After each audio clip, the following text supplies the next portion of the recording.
Somewhere over the Alborz Mountains, the night sky is completely still. No roar of engines, no radar blip, no warning, just darkness and a shadow moving silently through the stratosphere at 50,000 feet.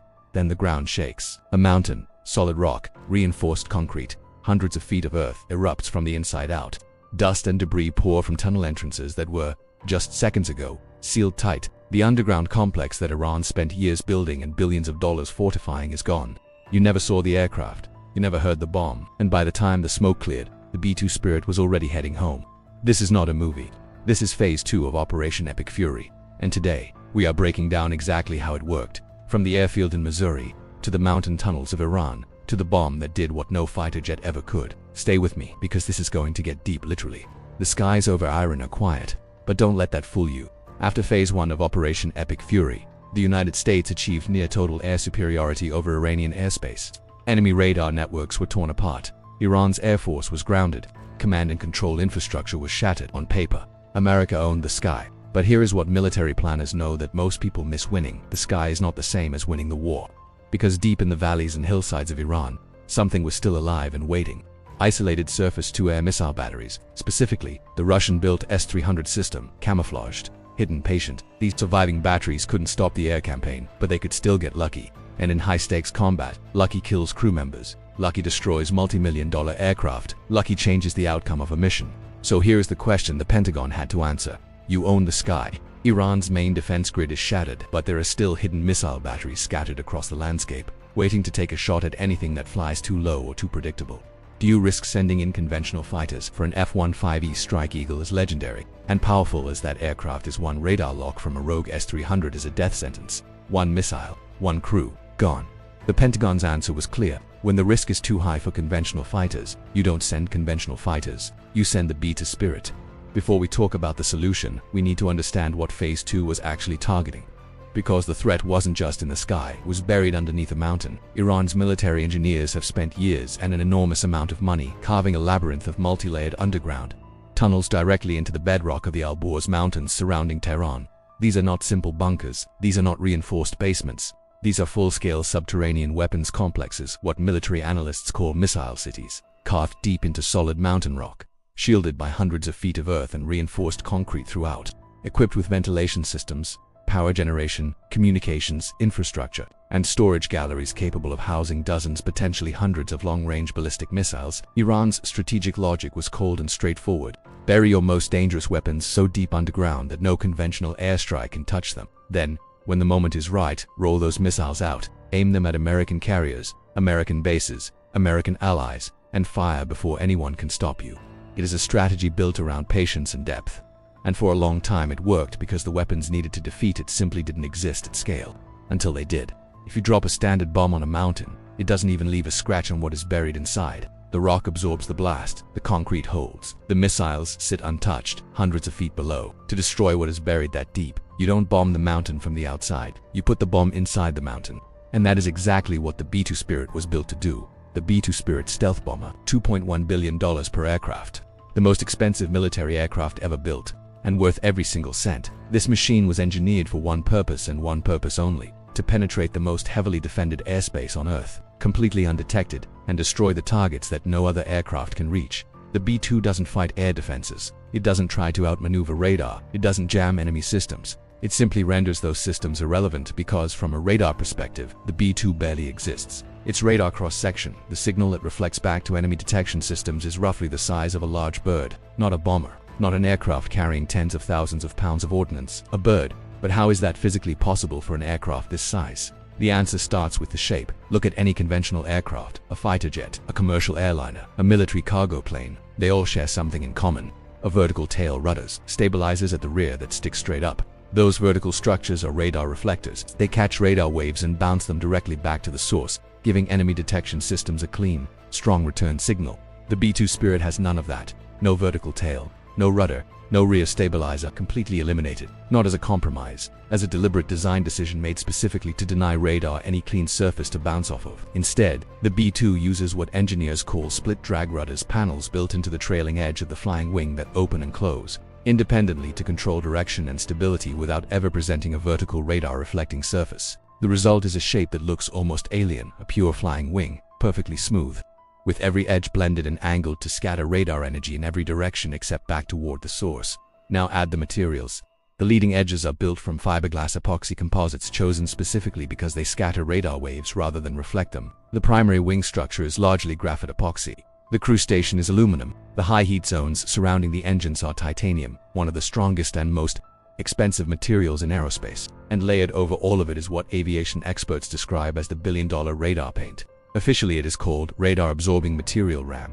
It is a polymer-based coating applied directly to the aircraft's skin that absorbs radar energy rather than bouncing it back. The same technology appears on the F-22 Raptor and the F-35 Lightning II, but on the B-2, it is applied at a level and complexity that remains largely classified to this day. The combined effect of the shape, the materials, and the RAM coating is an aircraft that can cruise at over 50 feet, invisible to radar, carrying enough firepower to destroy an entire underground missile city, and then fly home without anyone ever confirming it was there. The mission did not begin over Iran. It began in Knob Noster, Missouri. Whiteman Air Force Base, home to the 509th Bomb Wing, is the only operational B-2 base in the world. Every single one of America's operational B-2 Spirit bombers lives here, in specially climate-controlled hangars designed to protect the aircraft's sensitive RAM coating from weather damage. In the early hours of the operation, 4 B-2 Spirit stealth bombers were cleared for departure.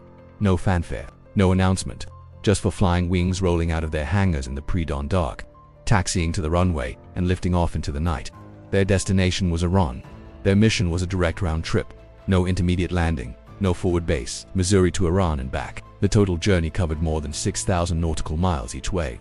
To sustain that range, the B-2S relied on a carefully pre-positioned chain of aerial refueling tankers, KC-135 Stratotankers and KC-46, Pegasus aircraft stationed over the Atlantic Ocean and the Mediterranean Sea at precise intervals along the flight path. At each refueling point, the B-2 would close in on the tanker connect via the aerial refueling receptacle built into its upper fuselage, top off its fuel tanks at altitude, and continue, without ever breaking momentum or dropping below cruise altitude. By the time those 4 bombers crossed into the operational area, they had already flown for hours, refueled multiple times over open ocean, and were closing on targets buried inside one of the most fortified terrains on the planet without a single enemy radar system ever registering their presence. Before the B-2 South arrived, the stage had to be set. Even a stealth bomber benefits from flying into degraded airspace, so before Phase 2 began, US and Allied forces executed a comprehensive suppression of enemy air defenses, SEAT campaign designed to blind Iran surviving radar infrastructure and eliminate as many active SAM batteries as possible. Leading the electronic warfare effort were the EA-1HG Growlers, carrier-based electronic attack aircraft built specifically to overwhelm enemy radar with jamming signals so powerful that operators see nothing but white noise on their screens. While the Growlers blinded Iran's radar operators, Allied fighter jets hunted and destroyed the physical hardware targeting operational surface-to-air missile launchers, radar dishes, and command nodes, systematically dismantling the defense grid one piece at a time. The goal was not perfection. The goal was degradation.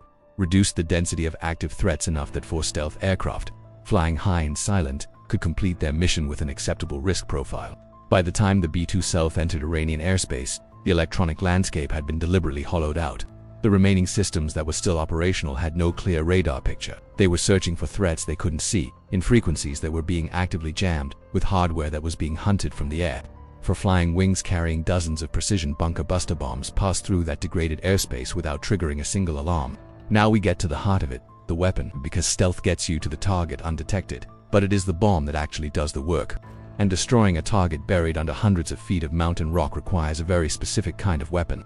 The primary munition used during this operation was the BLU-109, a 2,000-pound precision-guided penetrator bomb. The BLU-109 is built around a thick, hardened steel casing filled with a 500-pound high-explosive payload. It is not designed to explode on the surface. It is designed to punch through the surface first, drive itself deep into whatever is below it, and then detonate, collapsing the structure from within.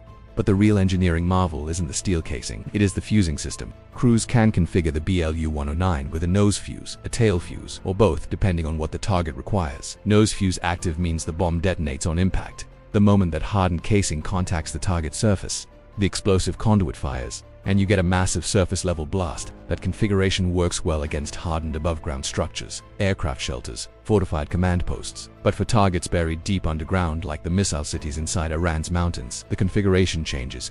With the FMU-139 tail fuse installed, the bomb becomes something different. The heavy casing hits the surface, and the nose drives straight through it, through the concrete, through the rock layer, through whatever is in its path, and the tail fuse counts down a programmable number of milliseconds before detonating the payload. The bomb literally buries itself inside the target before it explodes. The result is a detonation that happens inside a confined, reinforced structure where the pressure wave has nowhere to go. Walls collapse inward, ceilings fail, ventilation shafts are shattered. Anything stored inside missiles, fuel, equipment, personnel is destroyed not by a blast from above, but by a catastrophic structural failure triggered from within. And the cost per bomb? Approximately $4,000. For a weapon that can destroy an underground complex worth hundreds of millions of dollars, the return on investment is almost impossible to comprehend. Now for the deepest targets, the ones so far down that even the BLU-109 cannot reliably reach. Them, the military deploys an entirely different weapon. The GBU-57 Massive Ordnance Penetrator, the MOP. The GBU-57 weighs 30,000 pounds, approximately 14,000 kilograms. It is so large and so heavy that only 2 aircraft in the world are capable of carrying it, the B-52 Stratofortress and the B-2 Spirit. The B-2 Spirit's bomb bay deserves its own moment, because stealth and weapons are only part of the story. The other part is capacity. The bomb bay sits flush against the bottom of the aircraft as fuselage, perfectly integrated into the flying wing's smooth underside, with no external protrusions, no pylons, no hardpoints that would compromise the aircraft's radar signature. When the doors are closed, the belly of the B-2 is indistinguishable from the rest of its surface. Open those doors and the picture changes dramatically. The B-2 can be configured to carry approximately 80 Mark 82 gravity bombs, each weighing 500 pounds, 80 bombs. 40,000 pounds of ordnance inside an aircraft that registers on radar as a bird. Switch the configuration and the B-2 transitions to a rotary launcher system capable of carrying up to 16 JM-158 Joint Air-to-Surface Standoff Missiles JASSM cruise missiles, each valued at approximately $1.5 million and capable of autonomous flight to a target up to 230 miles away. Once released from the bomb bay, the JASSMs unfold their wings, drop away from the aircraft, ignite their turbofan engines, and navigate independently to their targets, using terrain-following guidance, able to strike hardened defended facilities from a distance that puts the launching aircraft well outside any remaining threat envelope. When the mission is done, the bomb bay doors close. The ram coating absorbs any residual radar energy. The B-2 climbs back to cruise altitude and disappears into the stratosphere, heading back to Missouri. Iran built its missile cities underground because it believed depth meant safety. That if you dig deep enough, reinforce enough concrete, carve tunnels far enough into the bedrock of a mountain, your weapons become untouchable. The geography becomes your armor. The earth itself becomes your shield. For most of military history, that calculation was correct. There was no weapon that could reliably reach that deep. There was no aircraft that could deliver it through defended airspace without being shot down. There was no platform that combined the stealth to penetrate, the range to arrive undetected from the other side of the world, and the payload capacity to finish the job with absolute certainty. The B-2 Spirit changed every single part of that equation. For aircraft, thousands of miles, dozens of precision weapons, 200 hardened targets, and not a single radar alarm triggered from the moment they entered Iranian airspace to the moment they exited it. Phase 2 of Operation Epic Fury proved something that military strategists have argued for decades, that in the modern era, depth is not a defense, mountains are not shields. And the belief that something buried deep enough is safe forever is exactly the kind of assumption that gets a missile city destroyed from the inside out. The B-2 is not just a bomber, it is a message, sent from 50,000 feet, at the speed of gravity, delivered with the silence of a ghost. And if there is a Phase 3, we will be covering it. Hit subscribe, stay close. The mission is not over yet.